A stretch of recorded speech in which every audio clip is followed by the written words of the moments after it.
বন্ধুরা, ভগবান এই সম্পূর্ণ সৃষ্টির প্রতিটি কণায় কণায় বিরাজ করেন। তিনি সর্বব্যাপী এবং তিনি সমগ্র শক্তিরূপে প্রকাশিত হন এবং আমাদের হৃদয়ে পরমাত্মা রূপে তিনিই বাস করেন। আমরা তার প্রত্যক্ষ রূপ দর্শন করতে পারি না ঠিকই, কিন্তু অনেকেই তার উপস্থিতির অনুভূতি বহুবার উপলব্ধি করেছে। আর এই অনুভূতির উপলব্ধি কেবলমাত্র তারাই করতে পারে যাদের মধ্যে অসাধারণ কিছু শক্তি আছে। শাস্ত্রে 9টি বিশেষ লক্ষণের কথা বলা হয়েছে। যেই লক্ষণগুলি যদি কোনো ব্যক্তির মধ্যে থাকে তাহলে সে কোনো সাধারণ মানুষ নয় এবং এই ধরনের সংকেতগুলো তাদের মধ্যেই বেশি দেখা যায়, যারা পূর্ব জন্মে অনেক ভালো কর্ম করেছে এবং যার ফলস্বরূপ স্বয়ং ভগবান এই ধরনের সংকেত তাদেরকে দিচ্ছে, কারণ স্বয়ং ভগবান তাদের উপরে খুশি। শাস্ত্রে এমন মানুষকে সর্বশ্রেষ্ঠ আখ্যা দেওয়া হয়েছে, কারণ সাধারণ মানুষের মধ্যে এই লক্ষণগুলি থাকে না। জন্মসূত্রে কিছু মানুষের মধ্যে এমন লক্ষণ পাওয়া যায় যারা পরবর্তীকালে কীর্তিমান সৃষ্টি করে।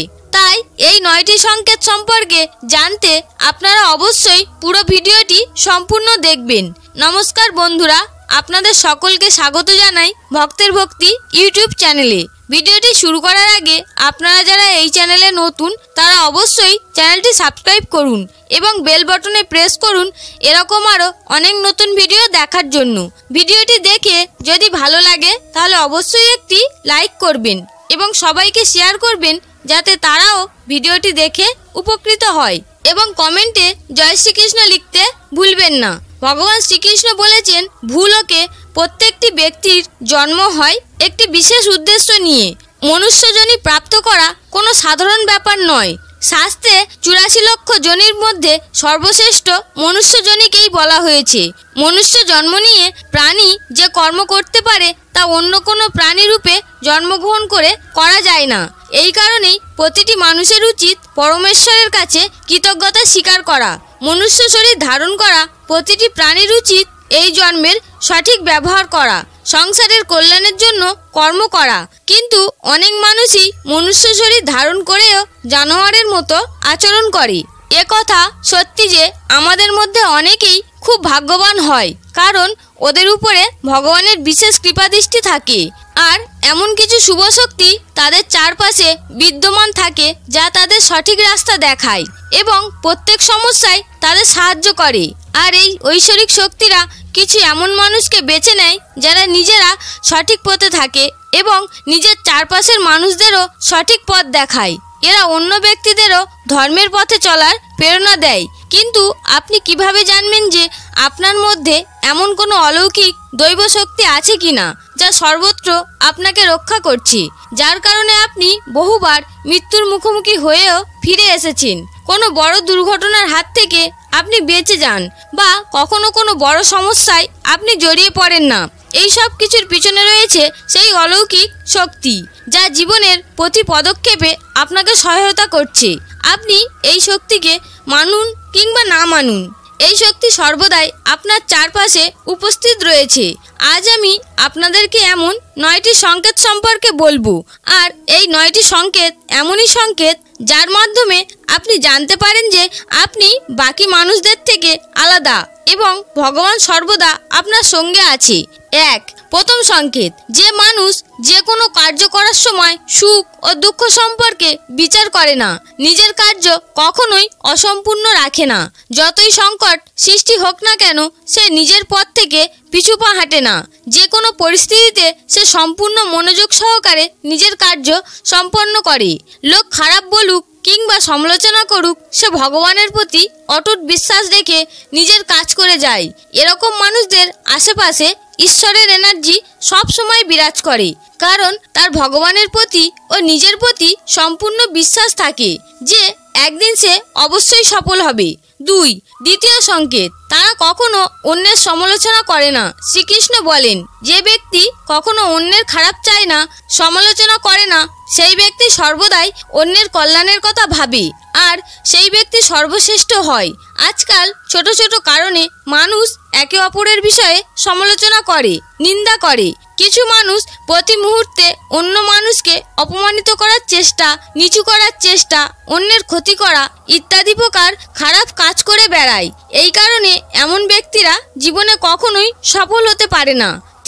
তৃতীয় সংকেতটি হলো, যে ব্যক্তি দৈনন্দিন কাজের পর ভগবানের আরাধনা, নাম জপ আর ভগবানকেই পরম সত্য জ্ঞান করে তাকে অনুভব করতে সফল হয়। বাস্তবে এমন ব্যক্তির চারপাশে এই ঐশ্বরিক শক্তির আবির্ভাব হয়, যার কারণে এমন ব্যক্তি ভগবানের উপস্থিতি অনুভব করতে পারে। এরা ভগবানকে সম্পূর্ণ বিশ্বাস করে।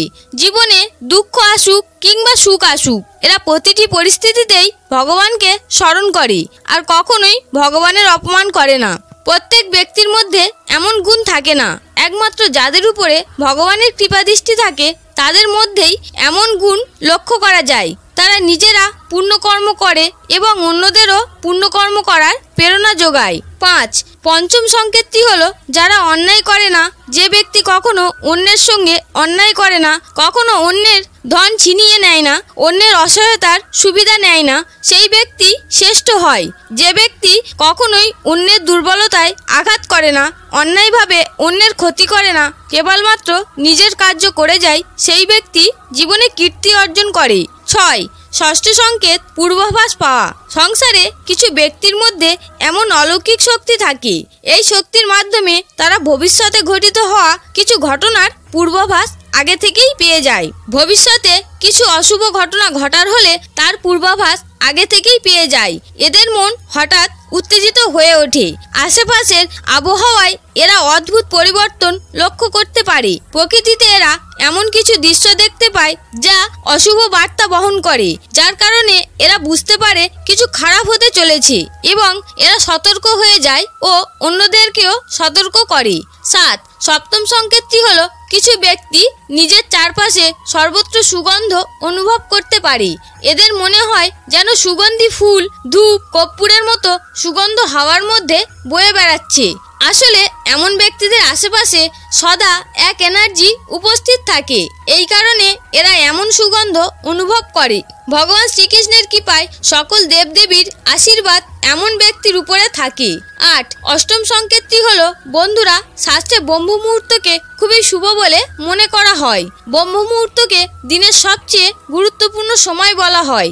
শাস্ত্রে ব্রহ্ম মুহূর্তকে দেবতাদের সময় বলে চিহ্নিত করা হয়, কারণ এমন সময় আবহাওয়ায় ইতিবাচক শক্তির সঞ্চার করে। এই জন্য ব্রহ্ম মুহূর্তকে ঘুম থেকে ওঠার জন্য সর্বশ্রেষ্ঠ সময় বলা হয়। পৃথিবীর বেশিরভাগ মানুষেরই ঘুম ভাঙে ব্রহ্ম মুহূর্ত শেষ হওয়ার আগে, কিন্তু যদি কোনো ব্যক্তির ঘুম ব্রহ্ম মুহূর্তের সময় ভাঙতে থাকে তাহলে একে এক অলৌকিক সংকেত বলে মনে করা হয়। নিয়মিত ব্রহ্ম মুহূর্তে ঘুম থেকে জেগে ওঠা ব্যক্তিরা জীবনে কখনো অসফল হয় না বলে মনে করা হয়। এই সময় ঘুম থেকে ওঠা ব্যক্তিরা ভগবানের ভক্তিতে নিজেদের মন একত্রিত করে এবং জীবনে সর্বদা সুখে থাকে। এমন ব্যক্তিদের বুদ্ধি অন্য সাধারণ মানুষের তুলনায় অনেক বেশি হয়। ব্রহ্ম মুহূর্তে জেগে ওঠা ব্যক্তিদের মন জলাশয়ের মতো শান্ত হয়। এরা কখনো হীনমন্যতায় ভোগে না, সামাজিক অশান্তি এদের ছুঁতেও পারে না। এমন ব্যক্তিরা নিশ্চিত রূপে ভগবানের কৃপার কারণেই এমনটা করতে সক্ষম হয়। অলৌকিক ঐশ্বরিক শক্তিরাই তাকে ব্রহ্ম মুহূর্তের অনুভব করায় এবং সেই দৈব মুহূর্তে তাকে জাগিয়ে তোলে। নবম সংকেতটি হলো, বন্ধুরা, অনেক সময় যখন আমরা মন্দিরে, ধার্মিক স্থানে ভজন কীর্তন শুনতে যাই, তখন যতই সুন্দর ভজন হোক না কেন, মাঝে মধ্যেই আমাদের মন অস্থির হয়ে ওঠে।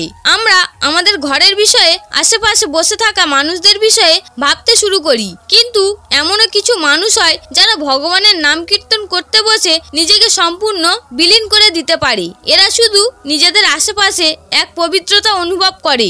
এমন ব্যক্তিদের কানে ভজন কীর্তনের সময় কেবলই বাঁশি, শঙ্খ, মন্দিরের ঘণ্টার আওয়াজের মতো শুভ ধ্বনি কানে শুনতে পায়। আসলে এমন ব্যক্তির উপরে ভগবানের কৃপাদৃষ্টি থাকে এবং ভগবান এদের সংস্পর্শে থাকেন, আর এই কারণেই এমন ব্যক্তিরা এমন চমৎকার ধ্বনির আভাস পান। যে ব্যক্তি ভগবানের চরণে পরমানন্দের অনুভূতি লাভ করেন এবং ঐশ্বরিক আনন্দকেই বাস্তবিক জীবনের মূল মন্ত্র বলে মনে করে, এমন ব্যক্তিরা না কখনো দুঃখী থাকে, না কাউকে দুঃখী রাখে। এমন ব্যক্তির মন ও মস্তিষ্ক সর্বত্র শান্ত থাকে, যার কারণে সে কখনো সত্যি ও ধর্মের পথ থেকে সরে যায় না।